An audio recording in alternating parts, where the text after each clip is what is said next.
Iya, kalau dicabut silakan dicabut karena sudah melanggar aturan, iya kan? Tapi ini kan meninggalkan masalah. Sudah ada kerusakan lingkungan, ada izin-izin yang prosesnya tidak benar, melawan hukum, ya proses hukum harus jalan dong. Oke. Aparat penegak hukum harus masuk. Bareskrim Mabes Polri harus masuk. Biar lakukan pemeriksaan secara terbuka, biar semua tahu. Kalau cuman masalahnya belum selesai, izinnya dicabut terus pergi tidak bertanggung jawab terhadap kerusakan yang terjadi, oh itu tidak benar.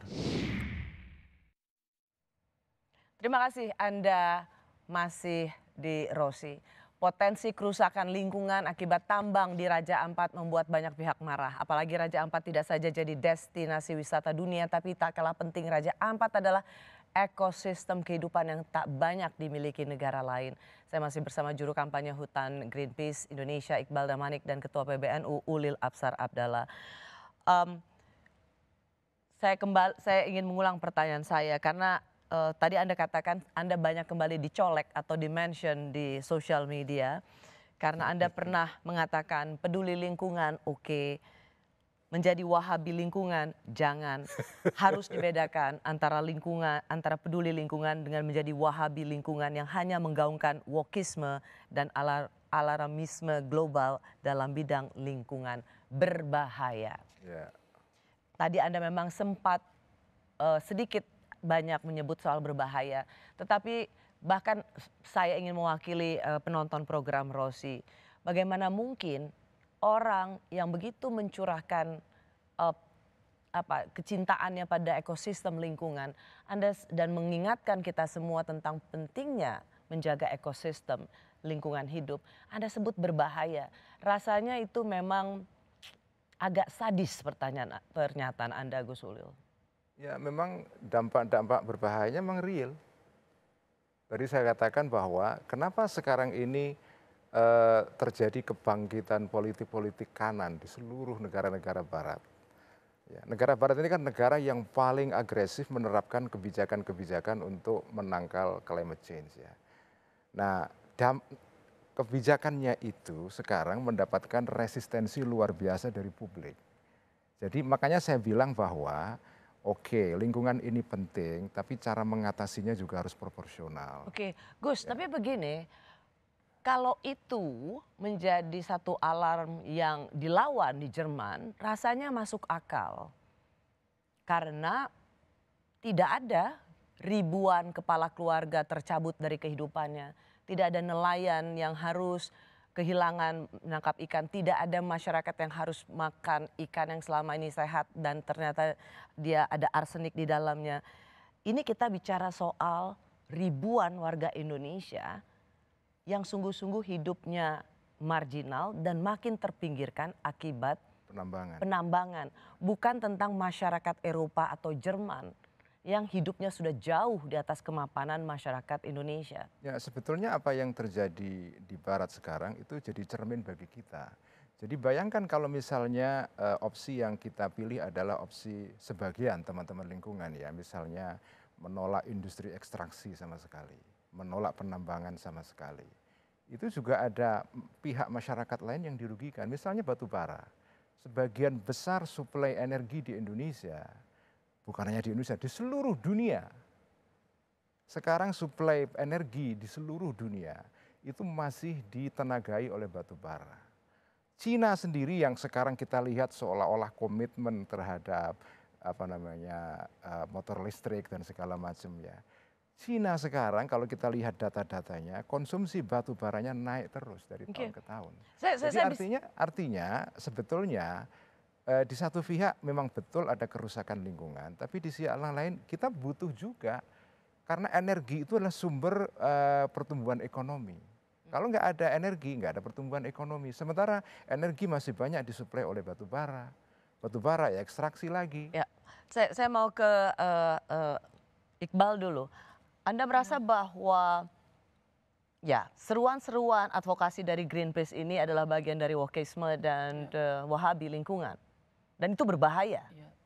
Orang-orang yang sering bicara tentang kebenaran memang akan selalu sering dilabeli.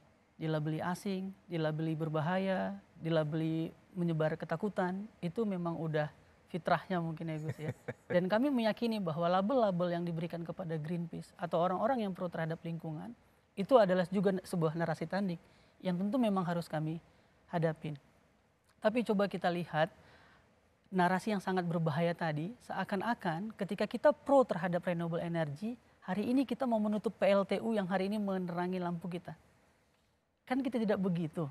Kita memang pro terhadap renewable energy, sehingga kita meminta pemerintah membuat roadmap yang sangat jelas.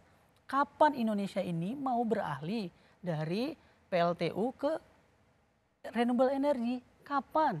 Ada yang bilang 2050, cukup tidak? Tidak, maka diperlukan ambisi yang sangat cepat, serius. Karena sudah ada juga desakan-desakan dari internasional yang kita juga meratifikasi, namanya Paris Agreement. Kita sudah meratifikasi itu, kita bagian dari situ. Termasuk yang disebut Gus tadi, bahwa kan kalau kita nambang ini kenapa tidak boleh? Pemerintah sendiri Gus sudah bilang bahwa kuota deforestasi Indonesia itu sudah habis. Gitu ya, dengan program Volu kalau kita hitung. Sudah tidak ada lagi. Apakah kita tetap mau melakukan deforestasi? Oke, Kan pertanyaannya gitu. Tapi begini, ada Asosiasi Penambang Nikel Indonesia menegaskan bahwa PT GAC Nikel telah memenuhi seluruh persyaratan legal dan teknis sebagai perusahaan tambang yang menjalankan praktek ramah lingkungan di Pulau GAC. Dan mereka referensinya adalah referensi internasional yang diakui, sehingga seharusnya tidak mendapat cibiran bahwa mereka merusak lingkungan. Absolutely 100% wrong itu pernyataan. Karena apa? Karena pemerintah sendiri melalui Permen 53 tahun 2020 sudah bilang bahwa penambangan di pulau-pulau yang sangat kecil seperti GAC kurang dari 100 km persegi itu tidak boleh. Itu artinya melanggar peraturan. Kecuali APNI sama pemerintah mau ubah sekarang peraturannya. Kan kita terbiasa gitu ya Prof ya. Kalau undang-undangnya nggak sesuai ya ubah aja aturannya. Nah kalau itu mau dilakukan silakan. Tapi itu salah, 100% salah. MK lagi-lagi saya bilang MK sudah menyatakan ini kegiatan pertambangan adalah abnormally dangerous activity, aktivitas yang sangat berbahaya sekali. Kalau begitu Gus, kalau melihat dari apa yang dilihat oleh Greenpeace di Indonesia dan banyak pencinta atau aktivis lingkungan di Indonesia ini tentang apa yang mereka lihat di hadapan mata, bagaimana usaha eksplorasi atau pertambangan yang ada atau upaya untuk hilirisasi nikel misalnya yang selama ini digaungkan. Tidak pernah ada contoh yang baik. Jadi ketika mereka mengatakan soal lingkungan yang dirusak, itu bukan nakut-nakutin, itu bukan narasi yang jahat. Tapi itu untuk mengatakan bahwa apa yang dilakukan selama ini memang merusak. Ya enggak saya sebut itu narasi jahat ya Mas Iqbal kalau ujungnya adalah menolak sama sekali pertambangan. Kalau sekedar mengkritik bad mining saya setuju. Tetapi kalau ujungnya adalah pertambangan sama sekali tidak boleh dilakukan di dunia ini, di Indonesia, itu jutaan orang juga jadi korban karena mereka tidak bisa menikmati energi. Saya mengatakan bahwa ini ada anugerah dari Allah untuk bangsa ini, untuk bangsa-bangsa yang lain, manfaatkanlah. Oke, cuma dengan cara yang bertanggung jawab. Tapi kalau menolak sama sekali pemanfaatan sumber daya ini, bagi saya itu enggak lah ya. Gus, itu ini yang ada saya sebut sebagai apa namanya wokisme itu. Ya. Gus, ini ada anugerah di bawah tanah dan di atasnya ada pohon-pohon. Kalau mau diambil ini anugerah, maka pohon-pohon ini harus ditebang. Pohon ini juga anugerah sebenarnya. Tapi saat ini situasinya kita sudah tidak memungkinkan untuk menebang pohon ini. Kita kan berbicara hari ini. Kalau ratusan tahun yang lalu suhu bumi tidak sepanas ini, mungkin itu masih bisa dilakukan. Sehingga perlu di-shifting secara cepat gitu. Bahwa kita harus segera bergegas keluar dari industri ekstraktif ini. Lagi-lagi Gus, anugerah tadi yang Gus sampaikan soal industri ekstraktif ini. Saya pernah katakan waktu PBNU menerima izin konsesi tambang, saya katakan tunjukkan satu saja ada konsesi yang berhasil mereklamasi, mereboisasi kembali kepada ekosistem awalnya. Tunjukkan satu aja di mana wilayah pertambangan di Indonesia ini yang mampu mengembalikan ke ekosistem awalnya. Pertanyaan baliknya adalah kenapa Anda begitu peduli untuk mengembalikan ekosistem awal? Karena kita butuh, Gus. Loh, maksudnya kita butuh. Maksudnya dibiarin dan itu wajib, Gus. Bukan begitu. Ini saya ambil analogi lain. Saya waktu kecil di kampung saya menikmati ekosistem yang baik. Pohon banyak, sawah banyak. Sekarang karena pertambahan penduduk, ekosistem itu hilang. Anak saya tidak lagi bisa menikmati itu. Gus, tidak head to head dibandingkan dengan pertumbuhan penduduk. Karena eskapator dengan manusia, emisi yang dikeluarkan beda, Gus. Satu orang, Gus, hanya bisa menebang satu pohon misalnya dalam satu hari. Tapi eskapator bisa menebang ribuan hektar dalam satu hari. Itu enggak head to head, Gus. Ini yang saya sebut dengan Wahabisme itu. Wahabisme itu artinya gini, Rosi. Orang Wahabi itu begitu kepinginnya menjaga kemurnian teks. Sehingga teks tidak boleh disentuh sama sekali. Harus puritan. Puritanisme teks itu adalah Wahabi. Nah, saya mengatakan teman-teman lingkungan ini yang terlalu ekstrim. Yang mengatakan bahwa... Saya tidak melihat apa yang dikatakan oleh Iqbal itu ekstrim sih. Itu saya mengatakan arahnya... Sesuatu yang keniscayaan yang harus dilakukan. Arahnya adalah dia seperti menolak sama sekali mining. Karena industri ekstraksi selalu pada dirinya adalah dangerous dan itu berbahaya. Jadi yang bilang tidak berbahaya ada nggak, Gus? Nggak, oke. Kalaupun berbahaya, apakah sama sekali kita tidak boleh menambang? Ini anugerah Allah. Pohon anugerah, tambang anugerah. Pohon ada manfaatnya, tambang juga ada manfaatnya. Mari kita lihat kalkulasi maslahat mafsadatnya. Ada jutaan orang yang juga mengambil manfaat dari tambang ini. Batu bara itu real. Anak-anak kita itu bisa sekolah. Oke, kalau begitu tadi karena mereka bisa menikmati listrik ini yang ditenagai oleh batu bara. Itulah, Gus, yang kita minta. Kapan pemerintah mau beralih dari sini? Kenapa harus beralih?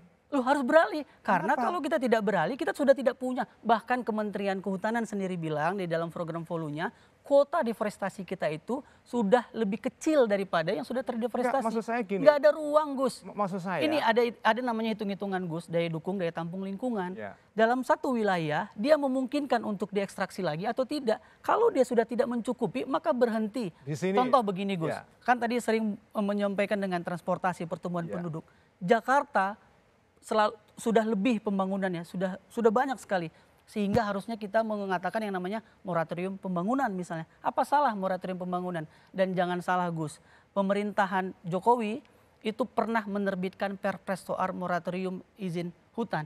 Artinya pemerintah pun menargetkan agar tidak terjadi deforestasi. Sehingga di moratorium gitu. Jadi ada batas atas, Gus. Tidak semua hal harus kita ekstraksi. Tidak semua hal atau anugerah ini menjadi nikmat kita. Ada juga anugerah di muka bumi ini yang menjadi nikmat dan harus kita wariskan kepada anak cucu kita. Kalau kita bicara soal sesungguhnya apa yang kita lakukan, pembangunan apakah itu dengan ekstraksi. Sebenarnya kesejahteraan ini, tanah, bumi, air dan seluruh yang ada di dalamnya, kata konstitusi sih buat masyarakat Indonesia.